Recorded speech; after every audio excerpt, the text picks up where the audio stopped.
प्यारे बच्चों, अब तक हमने आपको बताया कि आधुनिक मुद्रा के कितने रूप हैं और उसमें सलीम और प्रेम के बीच कैसे चेक के माध्यम से लेन देन होने पर क्या स्थितियां होती।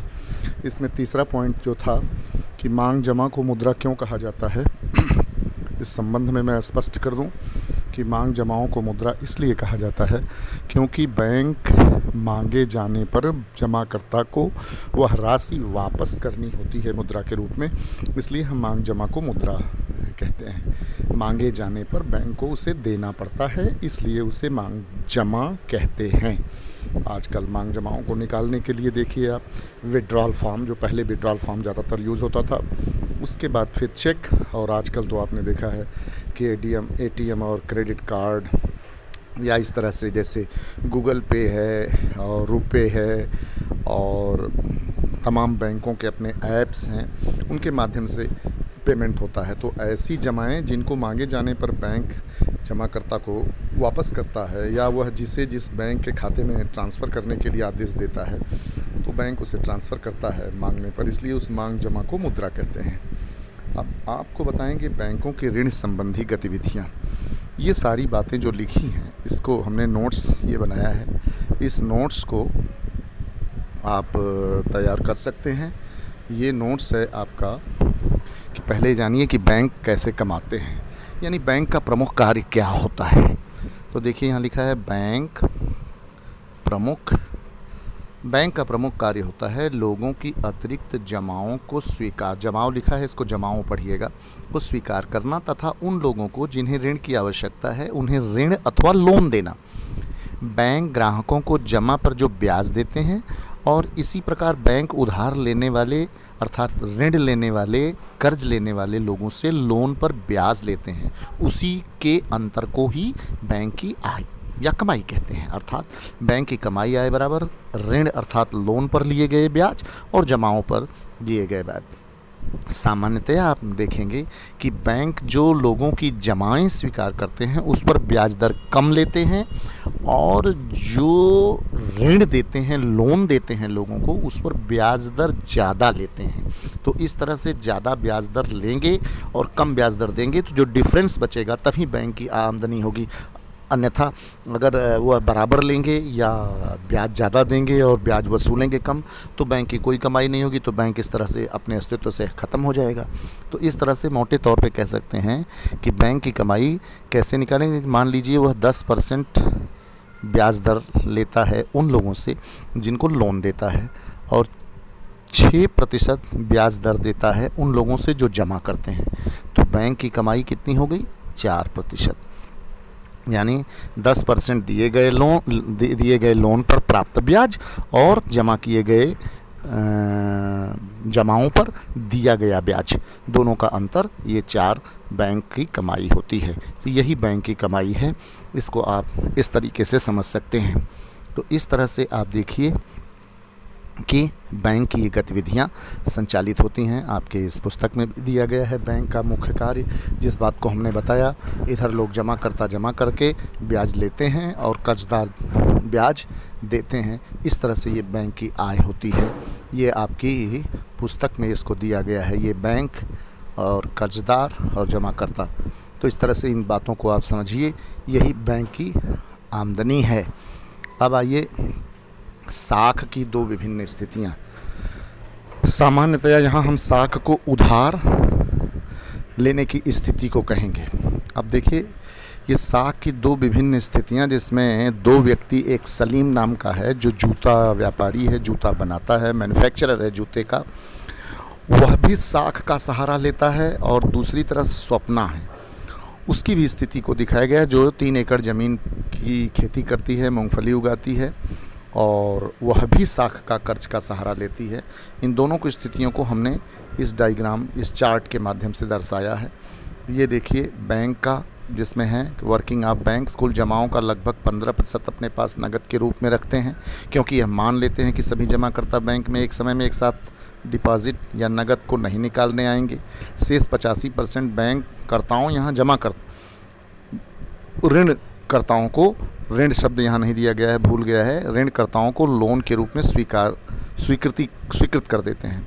जमाकर्ताओं को दिए जाने वाले ब्याज की दर कम होती है तथा ऋणकर्ताओं से लिए जाने वाले ब्याज की दर ज़्यादा होती है और दोनों का ही अंतर बैंक का मुनाफा होता है। मुख्यतः बैंक के कार्य का यही आधार होता है।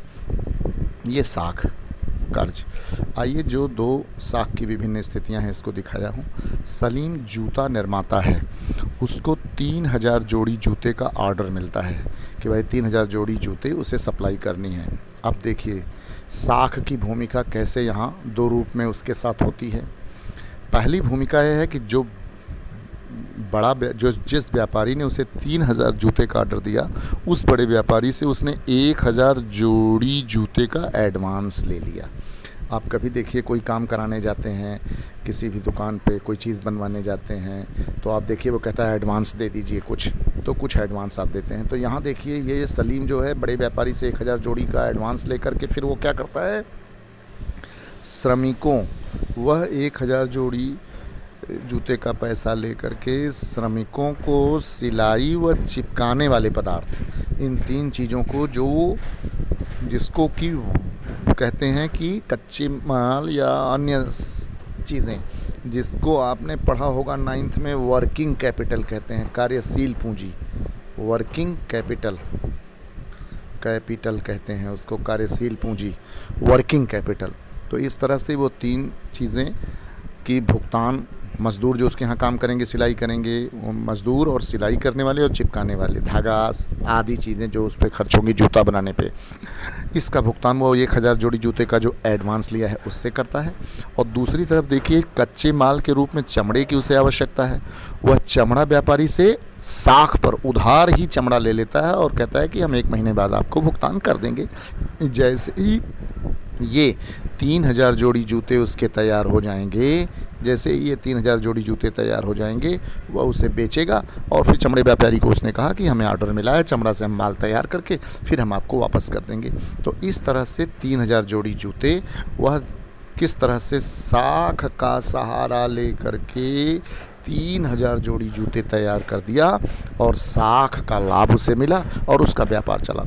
दूसरी तरफ देखिए स्वप्ना जो 3 एकड़ की किसान है, मूंगफली पैदा करती है, वह कहाँ से ऋण लेती है, साख लेती है, वो साहूकार से लेती है। साहूकार कौन लोग होते हैं?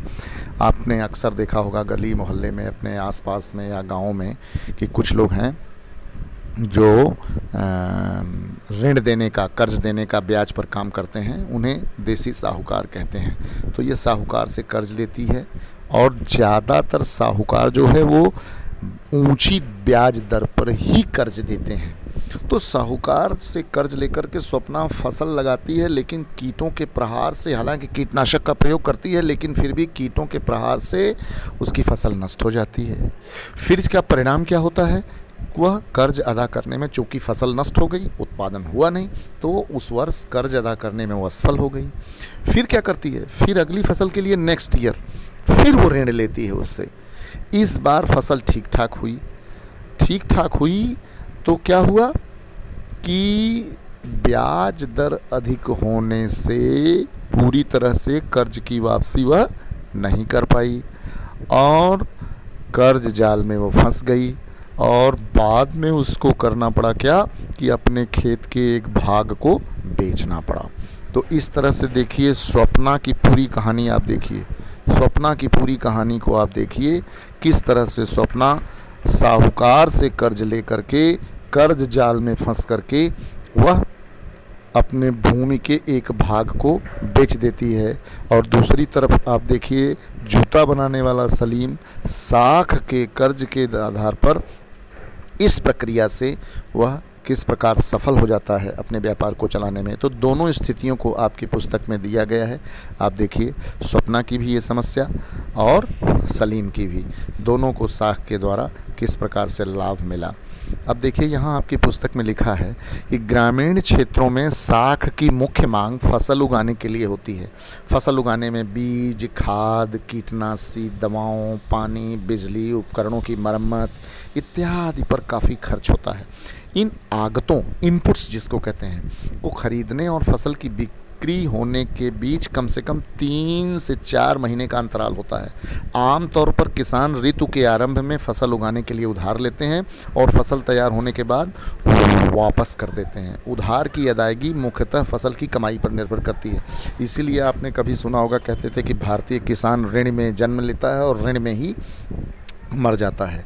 इसी समस्या के समाधान के लिए आजकल सरकार ने एक लागू किया है KCC, हाँ, किसान क्रेडिट कार्ड, जिसमें भूमि की मालियत के आधार पर किसानों को 1 वर्ष तक के लिए 4%, अगर 1 वर्ष के अंदर आप जमा कर देते हैं तो 4% ब्याज दर पर, अमूमन 7% की ब्याज दर पर देती है, लेकिन अगर 1 साल के अंदर पैसा जमा कर देते हैं तो 3% सब्सिडी मिल जाती है और 4% ही आपको इसका भुगतान करना पड़ता है ब्याज का। तो आजकल सरकार ने यही ग्रामीणों की समस्या को देखते हुए कि जो कृषि इनपुट्स हैं उनके उपयोग के लिए, उनको क्रय करने के लिए, उन पर व्यय करने के लिए सरकार आजकल किसानों को कई प्रकार से कर्ज देती है, ताकि देसी साहूकारों के जाल में फंस करके स्वप्ना की तरह वह अपनी भूमि का एक भाग बेचने के लिए विवश न हो जाए।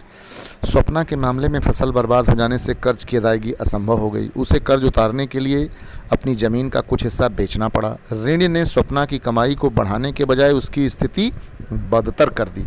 इसे आम भाषा में कर्ज जाल कहा जाता है, डेब्ट ट्रैप कहते हैं इसको।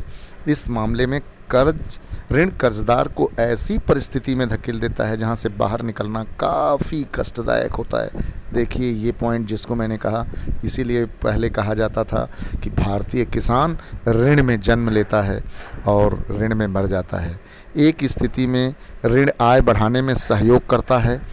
देखिए आपने जैसे कि सलीम की स्थिति ही थी, जिसमें व्यक्ति की स्थिति पहले से बेहतर हो जाती है। दूसरी स्थिति में फसल बर्बाद होने के कारण ऋण व्यक्ति को अपने जाल में फंसा देता है। स्वप्ना को कर्ज उतारने के लिए अपनी ज़मीन का एक हिस्सा बेचना पड़ा। स्पष्ट है कि उसकी स्थिति पहले की तुलना में बदतर हुई। ऋण उपयोगी होगा या नहीं, ये इम्पॉर्टेंट बात है। ऋण उपयोगी होगा या नहीं, यह परिस्थितियों के खतरों और हानि होने पर प्राप्त सहयोग की संभावना पर निर्भर करता है। ये बहुत इंपॉर्टेंट लाइन है। आओ इन पर विचार करें। निम्नलिखित तालिका की पूर्ति कीजिए। उन्हें ऋण की आवश्यकता क्यों पड़ी? सलीम को क्यों पड़ी ऋण की आवश्यकता? स्वप्ना को ऋण की आवश्यकता क्यों पड़ी? इनको निश्चित है कि आप कहानी को पढ़ेंगे तो इन्हें जूता बनाने के लिए और इन्हें कृषि में मूंगफली उत्पादन करने के लिए। जोखिम क्या था? इनमें मौसम की मार, कीटनाशकों का जोखिम था। इसमें जोखिम बहुत ही कम था। इसमें जोखिम नहीं था। इसमें आश्वासन दिया गया था कि आपका सामान क्रय कर लिया जाएगा। 3000 जोड़ी जूते ऑर्डर पहले से ही मिला था, इसलिए जोखिम कम था। इसमें जोखिम ज़्यादा था। परिणाम क्या हुए? इनको साख से लाभ मिला और स्वप्ना का परिणाम क्या निकला कि उसे अपनी ज़मीन का एक भाग बेचना पड़ा। मान लीजिए सलीम को व्यापारियों से ऑर्डर मिलते रहते हैं। 6-7 बाद उसकी स्थिति क्या होगी? बहुत अधिक होगी, बहुत अच्छी होगी।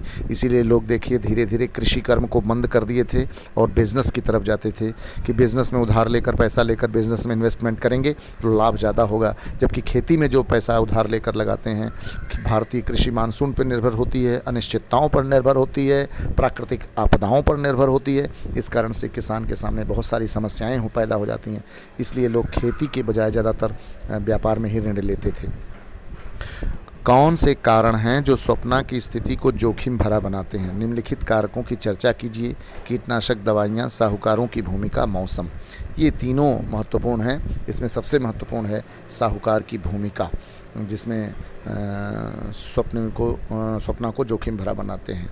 तो इस तरह से ये टॉपिक आपका पूरा हुआ। अब साख की 2 विभिन्न स्थितियों को आपको दर्शाया। अब अगला टॉपिक आपको हम बताएंगे कि ऋण की शर्तें क्या हैं। जो ये ऋण साख लिया जाता है, इसकी शर्त क्या होती है, और इसके बारे में हम आपको अगले एपिसोड में, अगले टॉपिक पे बताएंगे।